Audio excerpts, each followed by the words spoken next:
Why are you asking such a silly question? Alice says. You say that you can offer us strength, that we can become more powerful. Then there's really not a question there at all. One needs power in order to defeat their enemies. In order to achieve power, one must experience pain, to suffer the rigors of training in order to achieve that strength. What does it matter if it's scattered about over a long time frame, or all packed into a short one? If I'm to claim my destiny, then I need to assure that I have the strength to do it, Alice said to Sylvia, staring down at the marks on her arm. So you go ahead and bring your scary pain test, because I'll do whatever it takes to claim my destiny.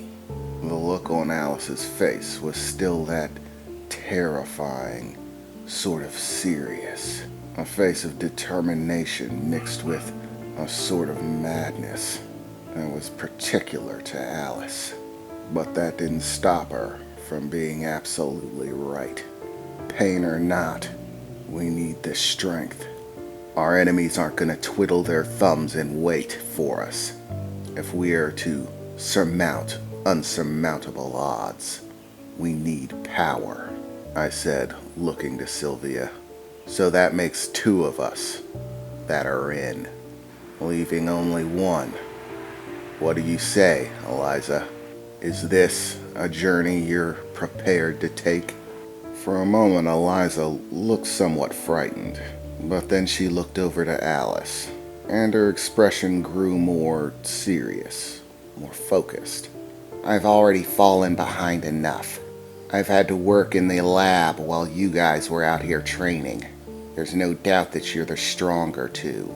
If I let you take this little process and skip it myself, the gap will only widen. If Crazy Girl can do it, then I can do it. I am an Evergarden, and Evergardens do not give up. I'm in, whatever it takes, Eliza said, clenching her fists tightly, raising one hand and adjusting her glasses. Well, it looks like that's 3 for 3, Sylvia. We're ready, I said, taking a step forward, placing my hands in my pockets. There's no time for second guessing, I thought to myself. We have to do this.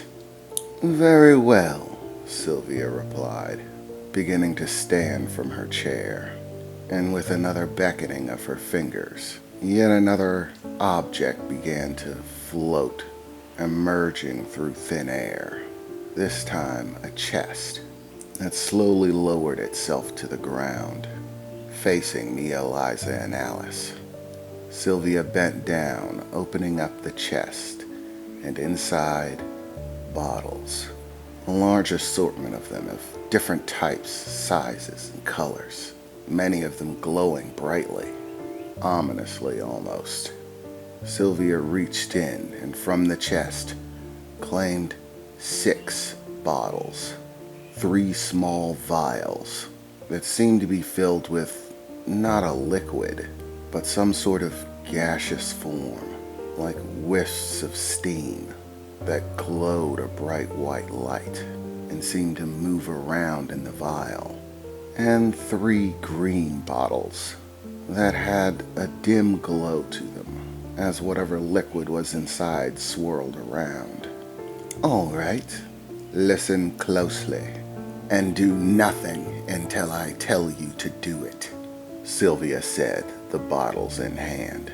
She walked over to us, placing one of the small-sized vials with the wisps of light in them to each of us. Then, walking several paces in front of us, she placed down the 3 vials with the green glowing liquid, one in front of us, one in front of each of us, several paces in front of us, and then simply walked back, taking her seat, closing the chest as she passed. This process is in essence both complex and very simple. The vial that you hold in your hand contains a spiritual life form, We call them white wisps, for obvious reasons. However, while they may look quite beautiful, I assure you interacting with them is not. The white wisp is, in a basic essence, a spiritual parasite, discovered long ago. This parasite enters the body. All it requires is that you breathe it in, and once inside, it goes to work. The white wisp is very particular in its process. In order to kill its prey, the white wisp begins a process of destruction. The body of every living person essentially has layers, what you might call barriers. These barriers are very important. They are in place in order to keep the magical essences which sustain our existence contained, confined, kept safe within the flow of our life and all the functions that keep us so. As magic casters, we break these barriers every day. Every time you cast a spell, it is necessary to force the magic from its holding place and out into the world. But this task requires that we exert magic in order to puncture the barrier, to force the magic out. Over time, this process weakens the barrier, makes one more capable of using their magic without as much loss of magical energy, because the barrier that contains it has been weakened over time. This process is necessary because magical energy can be toxic. When magical energy is dispersed in a way that is not controlled and contained, it can begin to affect the body in very negative ways. This is why the barrier exists, and yet the barrier is nothing but a burden when it comes to casting magic. The stronger the barrier is, the more magic you waste trying to punch through it. And that is only the outermost layer. On the interior, there are many complex processes, flows of magical energy going in every direction. A system that sustains you, complete with magical cores that produce the energies of your soul, your mind, your emotions, that channel the flow of these magical energies. But with normal people, their emotions and magical energies are unnecessary. They don't use them. So there's really no point in them being stronger than they already are. But when you are a caster, you need them to produce more, to create more magical energy that you can access to cast spells. Once again, through training, you force those core functions, those magical producers, to exert themselves, to produce more magic that you can access.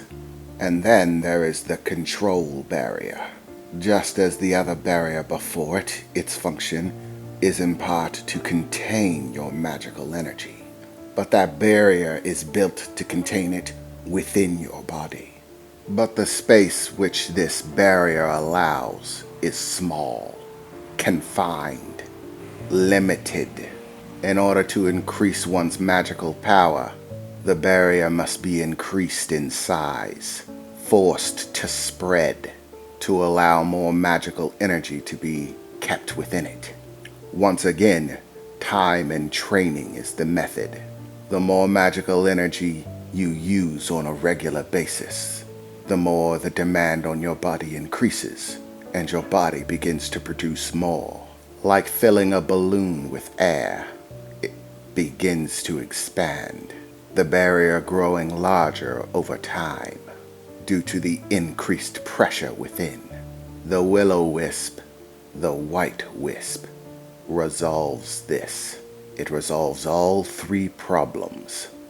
But the process by which it does this is exceptionally painful. It will move to the core of your being, and there it will begin to feast on your magical essence, all of the energies that you produce. And as it does, it will expand, growing in size and strength, and begin converting the energy it absorbs from you into energy of its own. This energy has a ballistic effect on your outermost barrier, the one meant to contain your magical power, puncturing it. Imagine that balloon I told you about, filled with air, and then suddenly finding itself filled with nails as well, all stabbing at the barrier from the inside, punching countless holes. The barrier is in essence a part of you, so as long as you are alive, the barrier will reforge, reestablish itself. But the energy produced by the white wisp will just puncture it again. This massively accelerates the process of weakening the outer barrier that prevents you from using magic to its fullest, that expends your energy in trying to force your way through it. The expansion of the white wisp within you will expand the second layer barrier, the one that contains your magical force, forcing it to grow larger in order to contain the white wisp as well. And your magical cores, the part of you which generate the magical energy that you use, well, to start with, they won't be affected at all in the beginning. So long as you still have magic in your body, something for the white wisp to feed on, it will be happy, just fulfilling its little process. But the moment that you run out of excess magic, the white wisp will begin to thrash, to attack your magical cores. This process, much like using magic itself, forces a reaction. The magical cores respond by trying to produce more magic, more energy for the white wisp to feed on. These are the three functions which control magical power in the body, and the white wisp affects them all. But each one holds within it its own level of pain and agony. The first level of pain you will experience will be the outer barrier, beginning to become affected by the energies produced by the white wisp, being punctured again and again and again, from all directions, all sides. And as it is a part of you, you will feel the pain. The second level of pain will be the expansion of your inner barrier. Normally this is done over time, gradually, but the expansion of the white wisp is not gradual.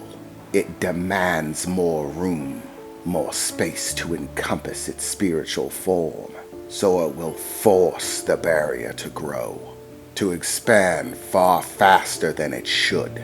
This too will cause you great pain. And finally, the third level of pain, the point at which the magical energies within your body have been completely drained, when the white wisp grows hungry and begins to thrash at your magical cores, to force them to produce, to feed it. Each one of these processes will take place one after the other until they're all happening at once. Having magic at your disposal will slow the final process, your magical production rate, which is by far the most crucial point of your being, and thus the most painful. This is why I told you not to use magic unless it was absolutely necessary. Delaying that final step is to your benefit. Now, in essence, this process is meant to kill the host. It took a very long time for people to find out how to treat the white wisp, to force it out of the body and save the host. The treatment is in the green bottles you see sitting on the ground. When you've had enough, when you can no longer stomach the pain, all you need do is pick it up and drink.